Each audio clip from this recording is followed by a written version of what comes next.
வணக்கம் நேயர்களே, கடவுளூர் டிவி நேயருக்கு லக்ஷ்மணா அன்பு வணக்கங்கள். இப்போ நம்ம பார்க்க போகிறது வார ராசி பலன் 3ஆம் தேதியிலேருந்து 9ஆம் தேதி வரை எப்படி இருக்க போகுது நான் பார்க்க போகிறோம். எப்போதுமே சொல்றதான் லக்னத்துக்கு பாருங்கள், ராசிக்கு பார்க்குற லக்னத்துக்கு பார்க்க ரொம்ப பர்ஃபெக்டாக இருக்கும். உதாரணமாக ஒரு மகர லக்னம் விருச்சிக ராசினா நீங்கள் விருச்சிக ராசிக்கான பலன்களை பார்க்கறதோட மகர ராசிக்கான பலன்களை பார்க்கும்போது ரொம்ப பர்ஃபெக்டாக இருக்கும். முதல்ல வரது புது பலன்கள், அதுக்கப்புறம் தசாபுத்தி பலன்கள்.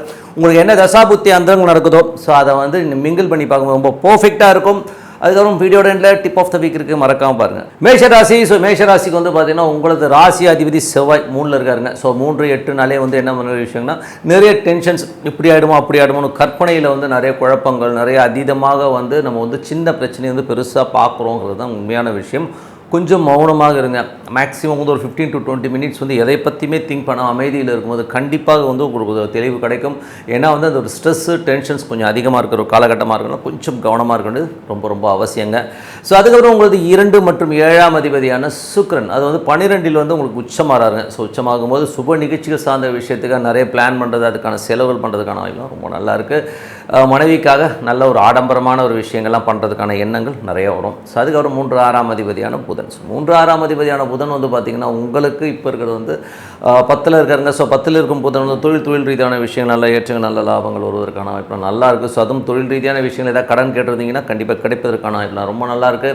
வேலை விஷயங்கள் வந்து பார்த்தீங்கன்னா கொஞ்சம் நல்ல ஒரு ட்ராவல் இருக்கும். ஸோ நல்ல ட்ராவல், நல்ல விஷயங்கள் நடக்கிறதுக்கான வாய்ப்புலாம் ரொம்ப சிறப்பாக இருக்குங்க. ஸோ ஒரு நல்ல விஷயங்கள் தான்.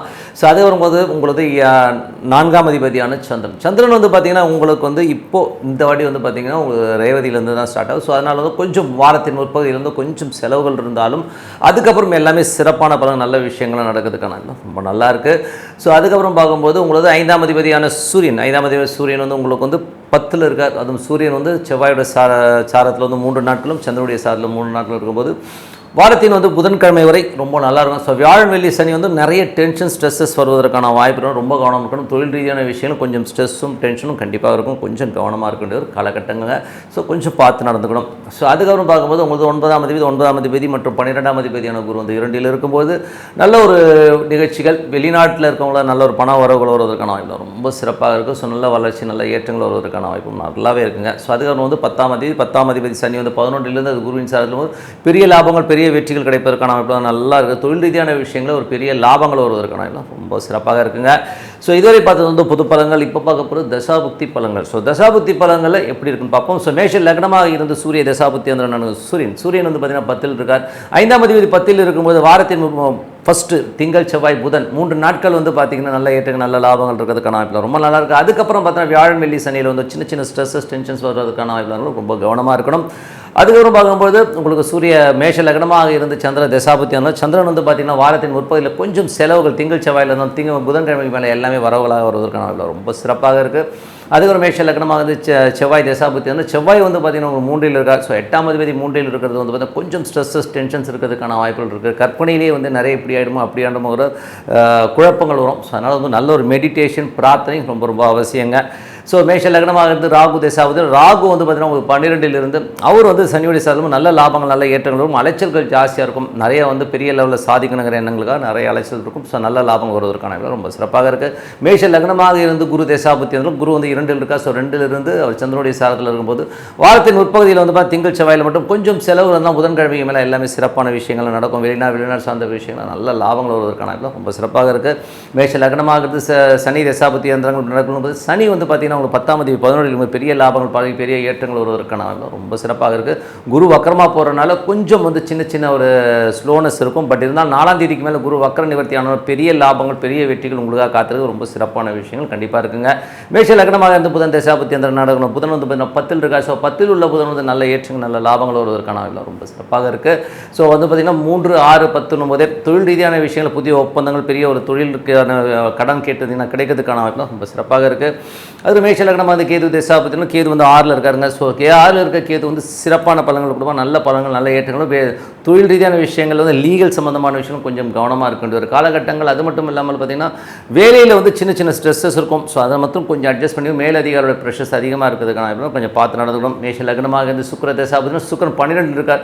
2, 7ஆம் அதிபதி 12ல் இருக்கும்போது கொஞ்சம் சுப நிகழ்ச்சிகள் சார்ந்த விஷயத்துக்காக கொஞ்சம் செலவு பண்ணுற விஷயம் நிறைய இருக்கும். ஸோ மற்றபடி எல்லாமே சிறப்பு தான். ஸோ நல்ல விஷயங்கள் நடக்கணும். ஒரு பிரார்த்தனை அவசியம், மனதார இறைவனை பிரார்த்தனை பண்ணுவோம். கண்டிப்பாக அடுத்த லெவல் போகிறதுக்கான ரொம்ப சிறப்பாக இருக்குது. இப்போ பார்க்க போது tip of the week. Tip of the week. So tip of the வீக்கில் நம்ம இப்போ பார்க்க போகிறது வந்து பார்த்திங்கன்னா மகா கும்பமேளா. ஸோ மகா கும்பமேளாங்கிறது வந்து பார்த்திங்கன்னா 4 ஆண்டுகளுக்கு ஒரு முறை, 6 ஆண்டுகளுக்கு ஒரு முறை, 12 ஆண்டுகளுக்கு ஒரு முறை. அதுக்கப்புறம் பார்த்திங்கன்னா 144 வருஷத்துக்கு ஒரு முறை வந்து மகா கும்பமேளா. ஸோ இப்போ வந்து மகா கும்பமேளா நடந்துட்டுருக்கு.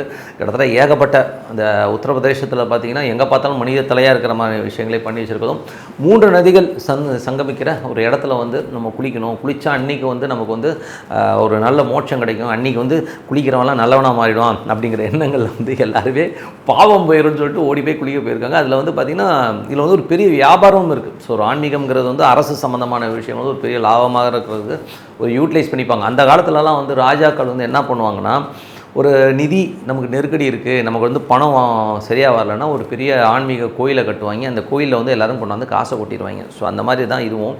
இது வந்து பழங்கால கதையை ஒன்று சொல்கிறாங்க. என்ன கதை சொல்கிறாங்கன்னா, அந்த அமிர்தத்தை எடுத்துகிட்டு வரும்போது அப்படி சிந்தும்போது ஒரு 3 இடத்துல விழுந்துருச்சு. அந்த 3 இடத்துல வந்து விழுந்த இடம் தான் அந்தந்த இடம். ஸோ பிரயாக் இந்த மாதிரி இடங்களில் வந்தெல்லாம் விழுந்திருக்கு. அந்த 3 இடம் பார்த்திங்கன்னா எல்லாமே நார்த் இந்தியா தான் வந்து. சவுத் இந்தியாவில் ஒரு கோயிலில் கூட இல்லையே, ரொம்ப கஷ்டமாக இருக்குல்லங்க. ஸோ அதை வச்சு தான் வந்து இவங்க மகாமகம், அந்த குருவும் சூரியனும் வந்து ஒவ்வொரு இடத்துல வந்து மீட் ஆகிற இடத்த வந்து மகாமகமாக கொண்டாடிட்டு வராங்க. பட் இருந்தாலும் இது வந்து ப்ராக்டிக்கலாக வந்து இது வந்து எஸ்ஸா நோவா, இது வந்து பலன் கொடுக்குமா கொடுக்காதாங்கிறது தான் நம்மளுடைய கேள்வி. ஸோ மகாமகம்ங்கிறது வந்து நீங்கள் சொல்கிற மாதிரி 144 வருஷத்துக்கு ஒரு வாட்டி சூப்பராக இருக்குன்னே வச்சுப்போம். நான் இல்லைன்னே சொல்ல, நான் அதுக்கு எதிரான ஆளே கிடையாது. பட்டு போகிற அத்தனை கோடி பேர்களுக்கும் பாவம் போயிருமா? யோசிச்சு பாருங்கள். அதெல்லாம் போகவே போகாதுங்க. நீங்கள் பண்ண கர்மாக்களை நீங்கள் தான். இப்போ சாமிக்கிட்ட போயிட்டு நான் முக்கூடலில் போய் குளிச்சுட்டு வந்துடுவேன், குளிச்சுட்டு வந்தால் எல்லா பாவம் போயிருங்கிறது எவ்வளோ அம்பக்கான விஷயம். கர்மாங்கிறது வந்து நீங்கள் வந்து நிறைய கர்மாக்கள் இருக்குது. சிலதை அனுபவித்து தீர்க்கிற கர்மா இருக்குது. அகோரிங்கெல்லாம் வந்து அங்கே நிற்கிறாங்க. ஸோ அவங்களாம் பெரிய ஆளுங்க, ஞானிகள். ஓகே, அவங்களுக்கு ஓகே. நீங்கள் ஏங்க போகிறீங்க? அவ்வளோ கூட்டம், அவ்வளோ கோடிக்கணக்கான ஒரு கக்கூஸ் வசதி கரெக்டாக இருக்காது, தண்ணி கரெக்டாக இருக்காது. நம்ம போயிட்டு 30 பேர் செத்து போயிட்டான். இந்த நெருக்கடி தேவையா? யோசிச்சு பாருங்கள். எங்கள் பக்கத்தில் எவ்வளோ பெருமாள் கோயில் வந்து விலைக்கேற்ற முடியாமல் இருக்குங்க. அங்கே ஒரு எண்ணெய் வாங்கி கொடுக்கலாம். பக்கத்தில் எவ்வளோ ஐயருங்க கஷ்டப்படுறாங்க. அங்கே போயிட்டு அவனுக்கு ஒரு 10 ரூபா போடவே மாட்டான். அந்த 1 ரூபா 2 ரூபா போடுற கேஸை நான் இன்றைக்கும் பார்க்குறேன். 1 ரூபா 2 ரூபாய்க்கு என்னங்க வாங்க முடியும்? மகாமகத்தில் போயிட்டு அவ்வளோ செலவு பண்ணிக்கிட்டீங்க. இந்த ஃப்ளைட்லேயும் ட்ரெயின்லேயும் போயிட்டு. நான் ஜோதிடன், சாமி இல்லைன்னு நான் சொல்லவே இல்லை, ஓகேங்களா? அதே மாதிரி நான் ஆன்மீகத்துக்கு வந்து எதிரானவன் கிடையாது. மகாமகம் முடிச்சாலும் அங்கே முக்கூடல் இருக்க தான் செய்யும். இதை பற்றி வந்து ஓஷோ வந்து ஒரு இடத்துல சொல்லியிருக்காருங்க.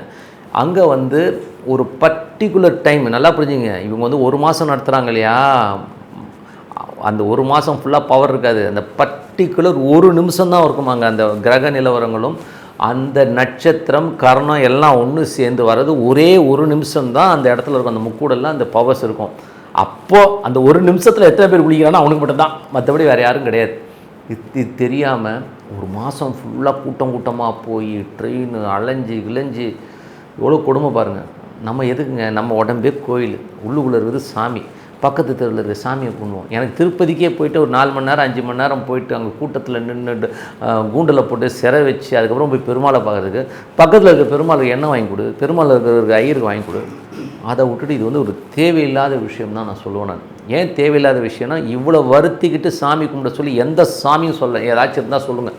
நீ மகாமகத்துக்கு வந்தால் தான் நீ செத்தா நீ வந்து சொர்க்கத்துக்கு போகணும் எந்த சாமியாக சொல்லிச்சா? கிடையவே கிடையாதுங்க. நீங்கள் உங்கள் வீட்டில் அமைதியாக உட்காந்தா தான் சாமி தெரியும். நீங்கள் போய் கூட்ட நெரிசலில் இடிப்பட்டு மிதிப்பட்டு சாமி பார்க்கணுன்னு அவசியமே கிடையாது. உட்காருங்க, உங்கள் வீட்டில் வந்து அமைதியாக ஒரு இடத்துல உட்காருங்க. பக்கத்தில் இல்லாதவனுக்கு ஒரு 10 ரூபா கொடுங்க, தர்மம் பண்ணுங்கள். அந்த தர்மத்தில் தான் வந்து வாழ்க்கை இருக்க முடியும். இந்த மாதிரி வந்து மகாமகத்துக்கு போனால் புண்ணியம் கிடைக்கும், அங்கே போனால் இது கிடைக்கும், பச்சை சேலை கொடுத்தீங்கன்னா உங்களுக்கு தோஷம் போயிடும். இதெல்லாம் வந்து ஹம்பக்கான விஷயம். தான தர்மங்கள் பண்ணுங்கள், வேண்டாம்னு சொல்ல. உங்கள் வீட்டு பக்கத்தில் நம்ம ஊரை விட்டுட்டு ஏதோ ஒரு ஊரில் போயிட்டு கொண்டு போயிட்டு காசை கொட்டிக்கிட்டு நேரம் விரையும். வயசானவங்கெல்லாம் கொஞ்சம் கூட புத்தி இல்லாமல் அங்கே போயிட்டு உட்காரலாம் வந்து ரொம்ப அம்பகான விஷயம். தயவுசெய்து இப்போ திருப்பி போகணுன்னு நினைக்கிறவங்க கூட இந்த வீடியோ போட்டு தயவுசெய்து போகாதீங்க. பக்கத்தில் இருக்கிற நம்ம சாமியை கும்பிடுங்க, மனசார இது பண்ணுங்கள். உங்கள் புள்ள குட்டிகளை பாருங்கள். எனக்கு தெரிஞ்ச ஒரு அம்மா இருக்குது, புள்ள குட்டிக்கு 1 ரூபா கொடுக்காது, கோடி கணக்கில் வச்சுருக்கு. கேட்டால் ஒரு புள்ள லவ் பண்ணிட்டு போயிட்டான், ஒருத்தன் புள்ள என்னை பார்த்து பேசலை, அவன் நான் சொல்படி கேட்கல, எல்லாத்தையும் தூக்கி எறிஞ்சுன்னு சொல்லி தனியாக உட்காந்து கோடிக்கணக்கான சொத்து, யாருக்குமே ஒரு பைசா. அது போய் அந்த மகாமகத்துக்கு போயிட்டுருக்கு. இங்கே பாவம் அந்த பிள்ளைங்கள்லாம் வந்து கஷ்டப்பட்டுருக்கு.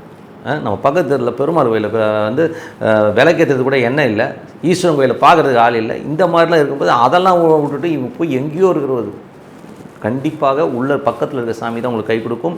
என்றைக்குமே சாமி கும்பிட்றது தான் 1 கிலோமீட்டர் 2 கிலோமீட்டருக்குள்ளே இருக்கிற சாமியை பிடிங்கன்னு தான் சொல்லிட்டு உங்களிடம் விடைபெறுது உங்கள் லக்ஷ்மிநாராயணன். நன்றி, வணக்கம். கடவுள் அருள் டிவியை பார்த்தமைக்கு நன்றிகள். மேலும் இது போன்ற தகவல்களை தெரிந்து கொள்ள கடவுள் அருள் டிவியை சப்ஸ்கிரைப் செய்யுங்கள். மறக்காமல் பெல் ஐக்கானை கிளிக் செய்யுங்கள்.